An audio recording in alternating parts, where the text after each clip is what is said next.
They weren't just watching Black neighborhoods, they were infiltrating them. From 1967 to 1973, the FBI ran a secret operation called the Ghetto Informant Program. Thousands of Black people were paid to spy on their own communities. No charges, no warrants, just fear, and a federal agency determined to treat Black survival like a threat. In the heat of the Civil Rights Movement and the urban uprisings in the 60s, the federal government didn't just invest in justice. They invested in surveillance. J. Edgar Hoover's FBI launched the Ghetto Informant Program, all to collect intelligence on Black activists, revolutionaries, and everyday residents. Over 7,000 informants were embedded in housing projects, barbershops, churches, and community centers. They weren't just watching suspected militants. They were instructed to report on any gathering, radical literature, or political unrest. The government literally made Blackness synonymous with subversion. And the informants, they were often poor themselves, pressured into trading information for cash, protection, or reduced sentences. The Ghetto Informant Program was sold as a way to prevent riots, but its real mission was to undermine Black power. They targeted the Panthers, Malcolm X's circle, SNCC, the Nation of Islam, even Dr. King's allies. One infamous tactic? Having informants shadow funerals and report who attended. Disgusting. Because to the FBI, mourning the dead could signal a political threat. Churches were tapped, schools were monitored, and confidential informants were told to befriend organizers, only to betray them. This program ran alongside COINTELPRO.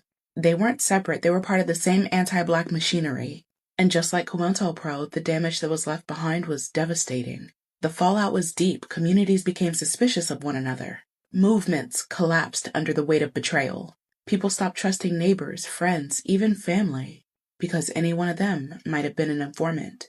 And the worst part is that there was no accountability. The program ended in 1973 after public outcry, but the names of many of the informants were never revealed. No reparations were paid, no apologies were issued. The government didn't just spy, it fractured the very idea of Black unity. So when people say the government doesn't care what you post, remind them that the FBI once ran an entire program to track what Black people said at cookouts, funerals, and Bible study. Because to them, survival was suspicious, and solidarity, that was the real threat. That's why Black people have problem with snitches and Black people that, want to be the main character and main Black character in their group of diverse friends. Because they're the ones that help. A lot of times they're the ones that help gentrification.